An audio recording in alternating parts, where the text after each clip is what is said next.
Salut à tous, les joyeux drilles de Terminal S. Ça me fait quand même plaisir de vous retrouver pour quelques instants, en tout cas pour le temps d'une petite vidéo sur le thème 3 de la géographie, sur les dynamiques géographiques des grandes aires continentales, et notamment ici sur l'Asie du Sud et de l'Est, et concernant les enjeux de la croissance. Je pensais pas vous le dire un jour, mais c'est vrai que voilà, je me retrouve tout seul derrière ma caméra, mais vous finissez par me manquer. Alors ça, c'est quand même terrible. Mais c'est vrai que voir vos bonnes têtes, ça me satisfaisait quelque part, et j'étais bien content de partager les choses avec vous. Là, on va le faire par caméra interposée. Je vous souhaite que dans cette période de confinement, vous respectiez absolument les règles du confinement. Faites très attention à vous et restez chez vous. Bon, écoutez, si à la suite de ce petit film, vous avez des questions à me poser, n'hésitez pas, d'autant que je vous envoie en parallèle le cours en PDF, qui permettra à la fois de recomprendre les images à tête reposée, et puis d'avoir un texte d'accompagnement. Eh bien, à tout de suite. À tout de suite. Bien, je vous propose dans une première partie l'Asie du Sud et de l'Est de voir les défis de la population et de la croissance. C'est vrai qu'avec près de 4 milliards d'habitants, soit la moitié de l'humanité, l'Asie du Sud et de l'Est constitue vraiment le premier foyer de population de la planète. C'est une région du monde qui est comprise entre l'océan Pacifique et le Pakistan, d'est en ouest, et la Chine et l'Indonésie du nord au sud. On y enregistre également les plus forts taux de croissance démographique et de croissance économique au monde. Par conséquent, on va dire que l'Asie du Sud et de l'Est est aujourd'hui vraiment un espace dont le poids démographique et économique est prépondérant dans le monde. Mais il y a quand même des défis. Et les défis, donc les enjeux, ce sont les enjeux qui doivent être relevés afin d'améliorer une situation donnée. Les défis qui sont liés à la croissance démographique et économique en Asie du Sud et de l'Est sont vraiment immenses. La réduction de la pauvreté, réduction des inégalités socio-spatiales, maîtrise de la croissance démographique, limitation de dégradation environnementale, les défis sont nombreux. Alors sur ce schéma, vous voyez qu'on peut structurer l'Asie en 3 grands ensembles. L'Asie de l'Est, essentiellement, c'est l'Extrême-Orient, constitué de la Chine, la Mongolie, le Japon, la Corée, avec 1,6 milliard d'habitants. L'Asie du Sud, donc c'est l'Inde, globalement, avec ses 1,7 milliard d'habitants. Et l'Asie du Sud-Est, entre le Sud et l'Est, autrefois appelée aussi Indochine, entre l'Inde et la Chine, donc qui va de Vietnam, Cambodge, en passant par la Thaïlande jusqu'en Indonésie, avec ses 620 millions d'habitants. Alors c'est un fait, l'Asie du Sud et de l'Est représente plus de la moitié de l'humanité. C'est un poids lourd démographique, et avec une population inégalement répartie. Si vous regardez, on a 6 des États les plus peuplés de la planète, la Chine avec 1,5 milliard d'habitants, l'Indonésie avec 250 millions d'habitants, l'Inde 1,3 milliard, le Pakistan avec 180 millions, Bangladesh avec 155 millions et le Japon avec 127 millions. Alors c'est ce qu'on appelle les plains.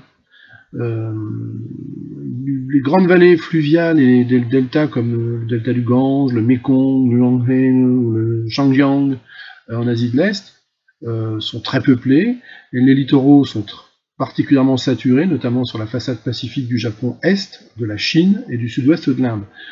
Sans compter les grandes mégalopoles, parce qu'on a parmi les plus grandes agglomérations du monde, de 22 millions à 35 millions d'habitants. Si on regarde Tokyo qui fait 35 millions d'habitants, Guangzhou, Jakarta, Shanghai, Séoul, Delhi, Mumbai, Karachi, ça c'est l'Asie des foules. Et on a aussi les vides. Pour les vides, on a les déserts de Mongolie, en Inde du Nord-Ouest, le Thar, les hauts plateaux du Tibet en Chine, et puis des montagnes enclavées, comme par exemple au Laos, avec une densité de 27 habitants au kilomètre carré.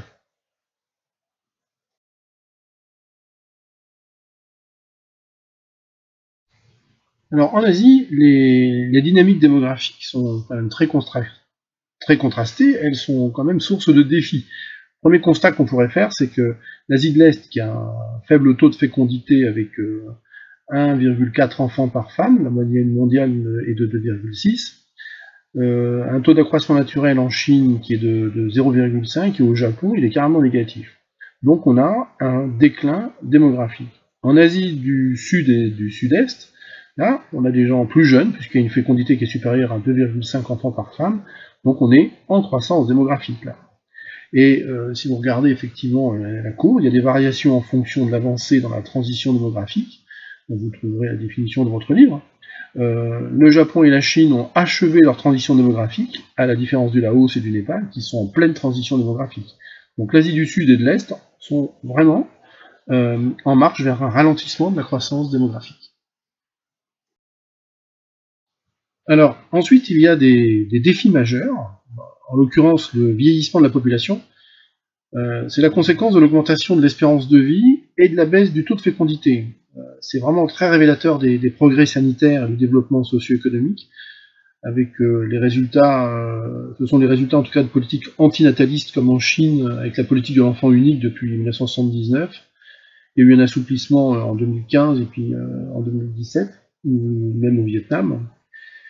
C'est vrai que la politique de réduction des naissances dans certains pays comme la Chine, l'Inde, le Pakistan, le Vietnam, la Corée du Sud, pas forcément de manière autoritaire, mais à terme, ça a quand même menacé la croissance économique en raison justement de la baisse de main-d'œuvre, et ça a eu des conséquences qui étaient en lien avec la croissance du déséquilibre entre les actifs et les inactifs. Alors, il fallait comprendre ou essayer de mieux gérer comment faire pour gérer les retraites encore majoritairement liées aux familles et ainsi que les dépenses de santé. Donc on avait un sexe ratio on a toujours un sexe ratio déséquilibré, notamment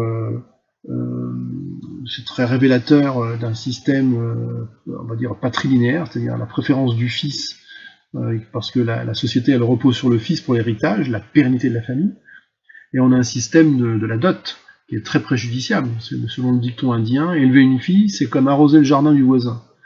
Donc les résultats, ça a été des pratiques discriminatoires vis-à-vis des filles, des avortements sélectifs, l'infanticide des filles, surmortalité des fillettes, le manque de soins, de nourriture, forcément pour les filles, des conséquences terribles. Ça a été un déficit de femmes dans de nombreux pays. En Chine, on a 124 hommes pour 100 femmes, et en Inde, on a 112 hommes pour 100 femmes. Et dans certains États comme le Pendjab, il y a 126 hommes pour 100 femmes.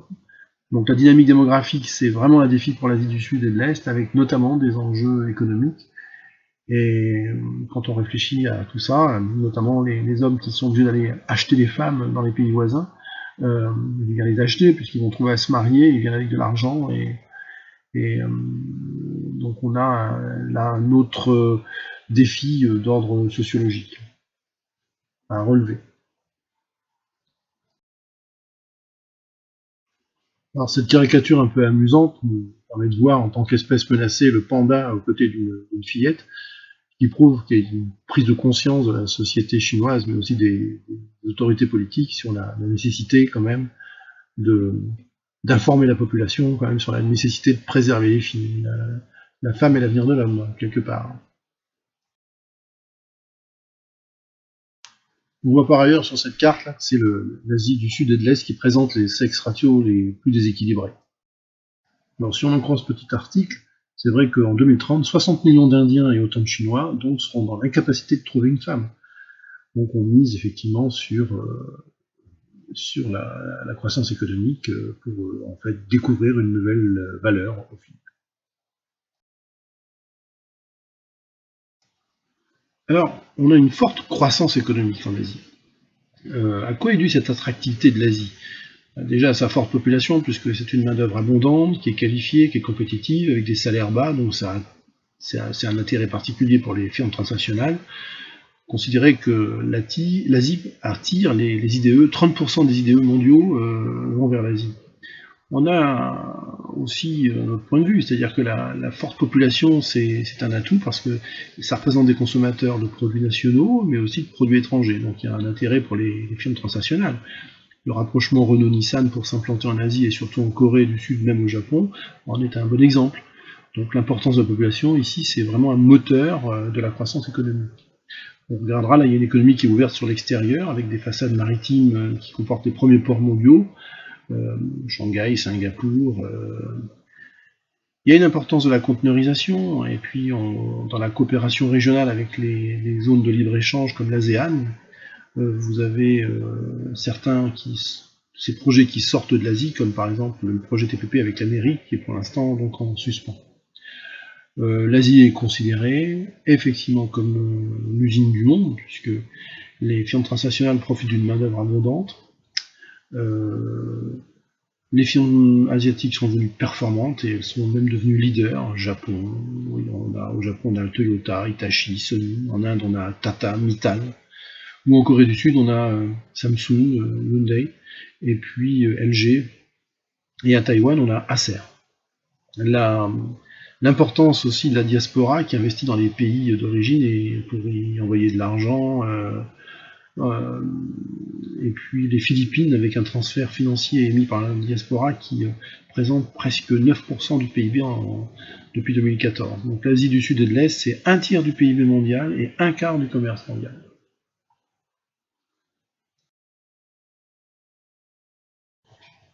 Alors notons aussi que la croissance asiatique, elle se caractérise par un processus d'émergence particulier.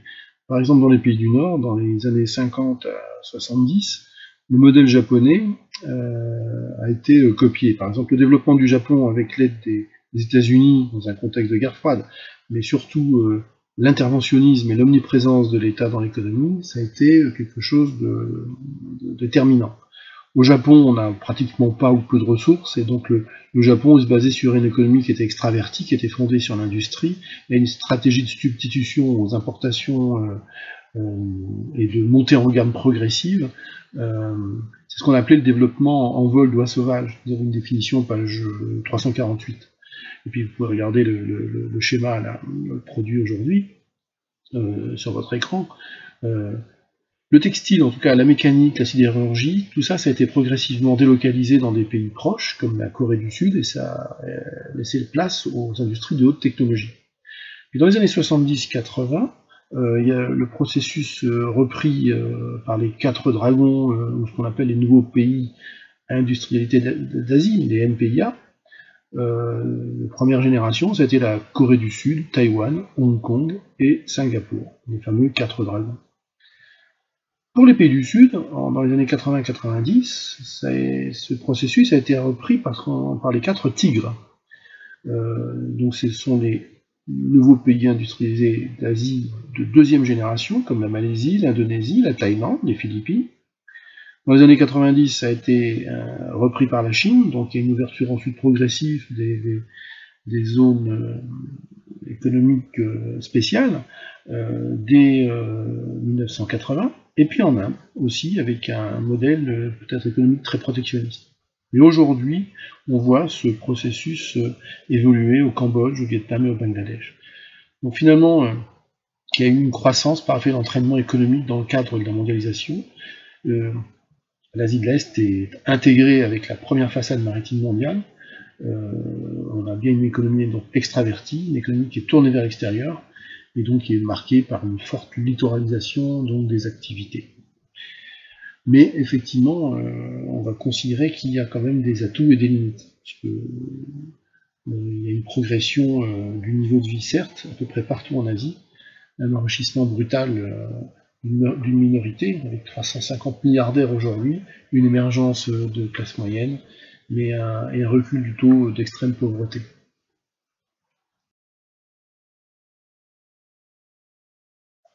Enfin, d'un autre côté, il faut pas se leurrer, parce que la pauvreté demeure quand même un fait social de masse en Asie, puisqu'il y a environ 2 milliards d'habitants qui sont très très pauvres. Il y a des inégalités entre les pays qui sont très fortes. Le Bangladesh, le Myanmar, le Laos sont vraiment des pays, des PMA en grande difficulté. Le Japon et la Chine sont devenus des pays riches.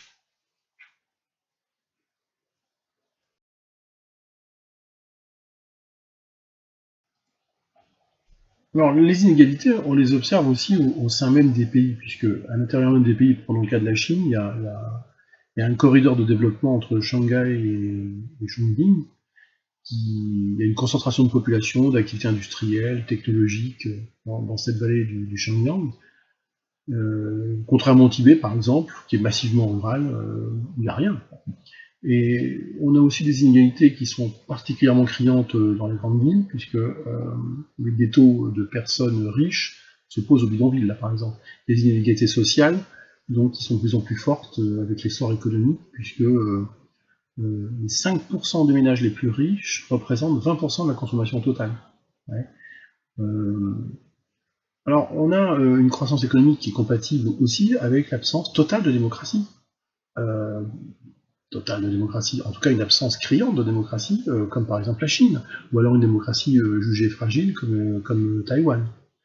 Donc c'est vrai que l'Asie du Sud et de l'Est, c'est un moteur pour la mondialisation, c'est un moteur de la croissance au niveau de la mondialisation, mais c'est une croissance qui est vraiment inégalement répartie. Alors les revers, en tout cas, les défis de la croissance, c'est que déjà, il y a les enjeux d'une urbanisation galopante, puisque l'Asie du Sud et de l'Est, ça représente une région du monde qui est quand même une des moins favorisées au départ, mais qui connaît une urbanisation accélérée. Et par exemple, depuis les années 60, on a une urbanisation, du moins la population urbaine a été multipliée par 5.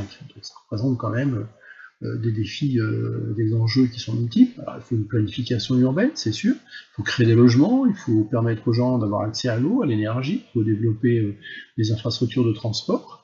Il y a des défis sociaux aussi qui sont énormes, puisqu'il faut intégrer les migrants ruraux, comme par exemple les Mingong en Chine, qui sont de véritables parias, ou d'autres exclus de la croissance économique, comme les enfants des rues en Inde, ou les sans-abri au Japon, qui sont aussi très nombreux.